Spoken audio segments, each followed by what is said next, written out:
people, welcome to Prep Elevate. I welcome all of you to the 30-day mini RC series and we are at day 23. Today we'll discuss geopolitics, the shifting power dynamics in Asia. Geopolitics भी एक बहुत interesting topics में से आता है जो काफी जगह like in a variety of ways that is tested. तो देखते हैं आज का passage क्या है. The geopolitical landscape of Asia is undergoing a tectonic realignment. Tectonic is a disturbance that happens at the surface of the earth, right? तो जो पूरा शिफ्ट कर देता है डिस्टर्बेंस जो क्रिएट होता है that is very intense. So जब टेक्टोनिक रीअलाइनमेंट की बात होती है मतलब from scratch there is a lot of realignment that is happening, ये चेंजेस व्हिच आर हैपनिंग, ठीक है, driven by economic ascendance. Ascendance is growth, ठीक है, strategic recalibrations, right, and ideological contestations. मतलब बहुत सारी चीजें चेंज हो रही है, ठीक है, इकोनॉमिकली चीजें like there is ascendance, growth हो रहा है.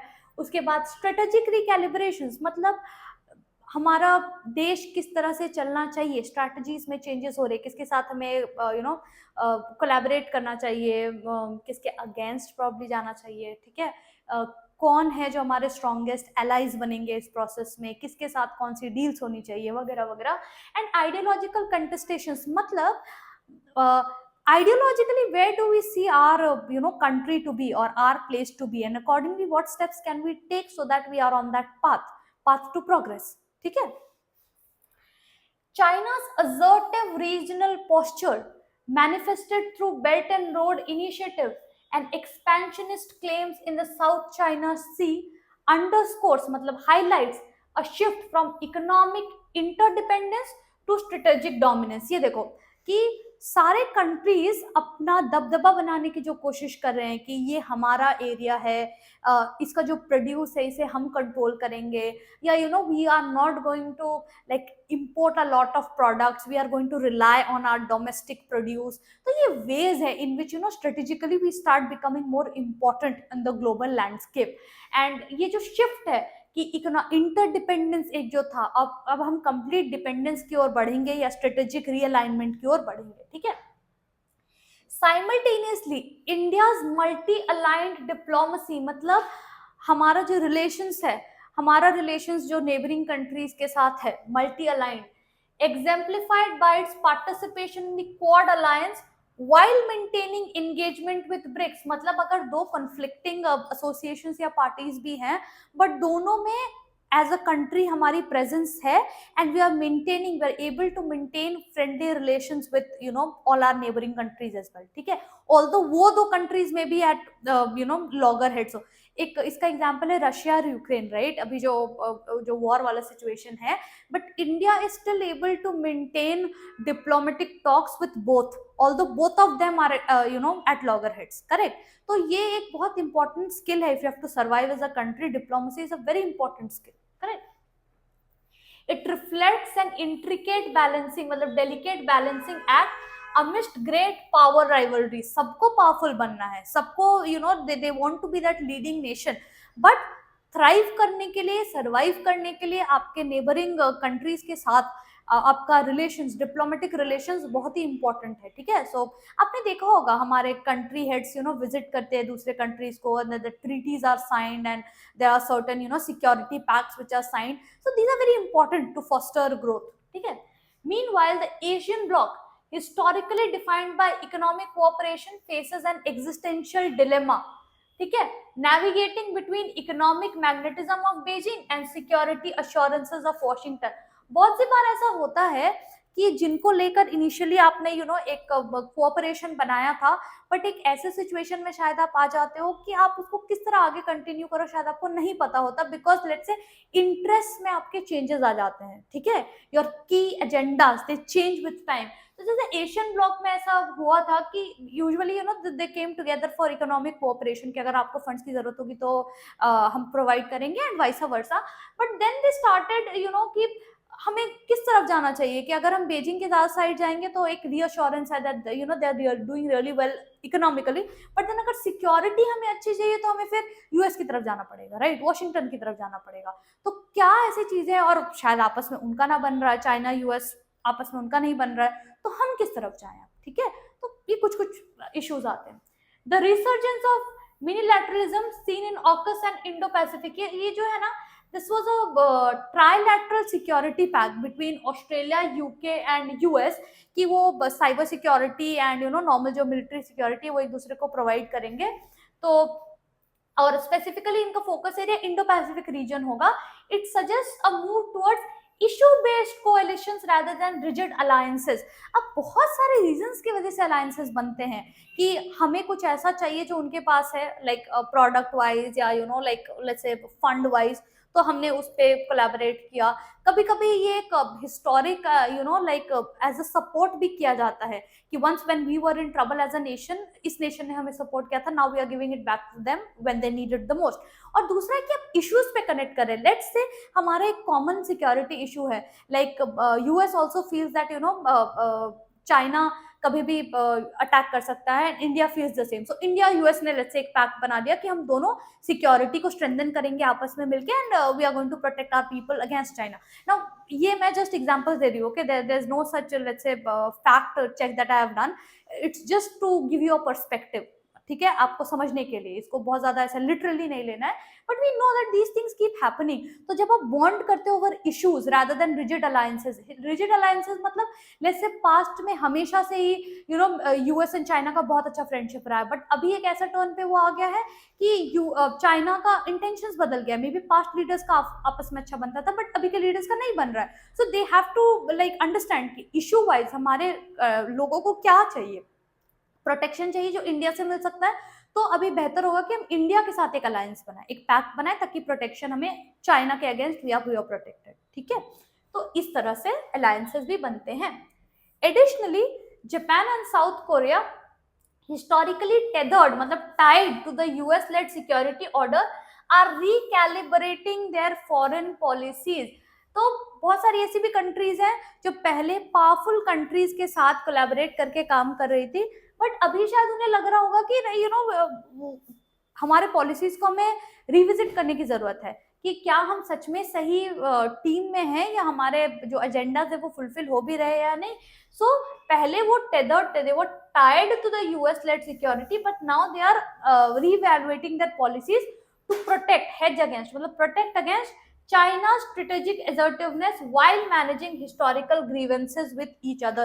तो मे बी आपस में इनका नहीं उतना अच्छा बनता होगा, लाइक पास्ट इनका रिलेशन बहुत अच्छा नहीं रहा है, but since they have a common cause now कि चाइना का जो डोमिनेंस उसके अगेंस्ट हमें खुद को प्रोटेक्ट करना है, तो क्या आपस में हम can we like build an alliance and can we proceed.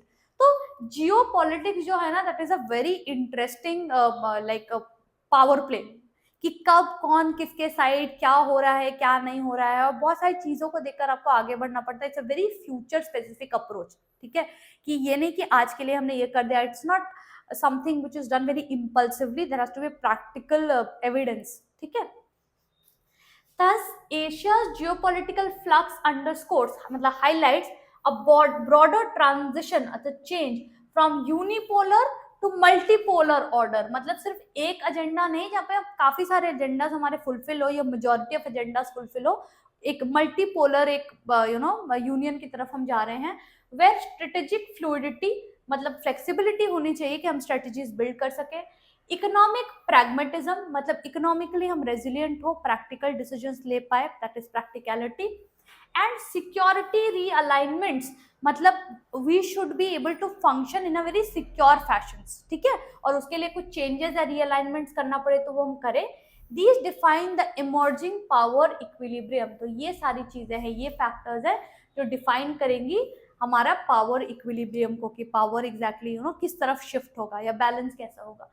The extent to which this reconfiguration foster stability मतलब या तो ये स्टेबिलिटी लेकर आएगा अपने साथ या एक्सासर्बेट मतलब एम्पलीफाई करेगा कॉन्फ्लिक्ट को, that remains an open question. अगर दो बहुत पावरफुल नेशंस बट जिनका इंटेंट सही नहीं है वो एक साथ आ गए तो ऑब्वियसली वो कॉन्फ्लिक्ट क्रिएट करेगा.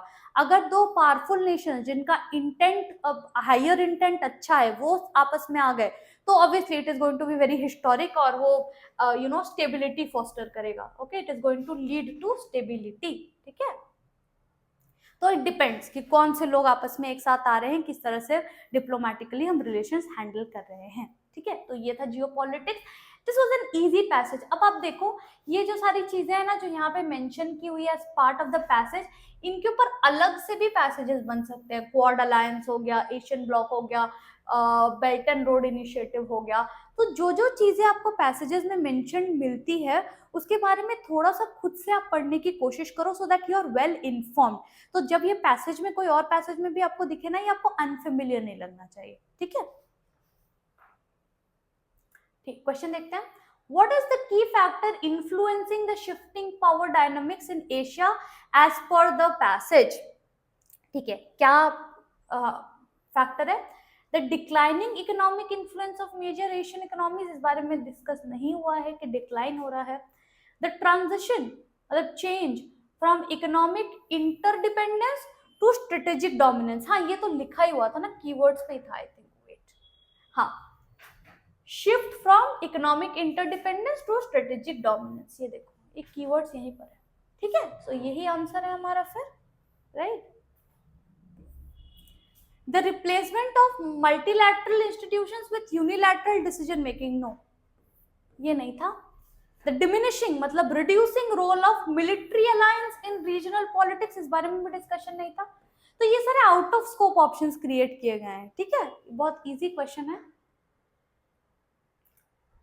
The passage suggests that Asians primary challenge, अभी देखो सिर्फ इसके बारे में जब भी वैसा स्पेसिफिक कीवर्ड दे दिया जाए ना, it's better that we refer to the passage and then mark an answer, ये स्पेसिफिक डिटेल्ड क्वेश्चंस होते हैं। तो एशियन का देखते हैं प्राइमरी चैलेंज। ओके, एशियन यहाँ पे है। It was defined by historically economic cooperation, existential dilemma क्या है? Navigating between economic magnetism of Beijing and security assurances of Washington. अच्छा, तो यूएस और चाइना के बीच में इसका पेंडुलम वाला सिचुएशन है, ठीक है। Okay, choosing between economic dependence on China and security alignment, देखते ही समझ में आए। देखो जैसे आप रेफर कर लेते हो ना एक बार तो इजी हो जाता है, खासकर जब ऐसे कीवर्ड्स दिए गए हों और जब मल्टीपल चीजें डिस्कस की गई है, जैसे बेल्ट एंड रोड इनिशिएटिव है, एशियन है, ऑकस है, तो जब बहुत सारी चीजें से डिस्कस की रहती है और पर्टिकुलर किसी पे क्वेश्चन है, बेटर कि आप चेक कर लो, फैक्ट चेक कर लो। कैट में इसको कैसे डिफिकल्ट बनाया जा सकता है? मैं चेंज कर दूं कि चाइना के साथ मैं सिक्योरिटी अलाइनमेंट दे दूं और यूएस के साथ इकोनॉमिक डिपेंडेंस दे दूं। हड़बड़ी में गलत आंसर आप मार्क कर दोगे, बिकॉज कीवर्ड्स आपको सेम लग रहे हैं बट आपने रेफर नहीं किया, तो आप भूल गए कि यूएस के साथ क्या कनेक्टेड था, चाइना के साथ क्या कनेक्टेड था, ठीक है। तो ये तो हो गया, बाकी पढ़ने का जरूरत नहीं है because it was straight away, ठीक है। Okay, which of the following can be inferred about Asia's geopolitical shift from the passage? Okay, Asia is moving towards an increasingly polarized political structure. No, ये तो mention नहीं था कि वे moving towards polarised. Polarised मतलब दो poles, बहुत ऐसा opposing opinions, conflicts. Strategic realignments in Asia indicate transition towards multipolarity, हाँ ये था कि हम यूनिपोलर से मल्टीपोलर हो रहे हैं और ये strategic realignments. Okay, the US is losing complete influence in Asia, making way for China centric order. No, ये तो बहुत एक्सट्रीम है। Traditional alliances in Asia are becoming irrelevant due to internal conflicts. No, this is the correct one कि हम unipolar से multipolar की तरफ बढ़ रहे हैं, ठीक है। So these were the 3 questions associated with this passage. I hope you have understood. Thank you so much for tuning in and I'll see you in the next one.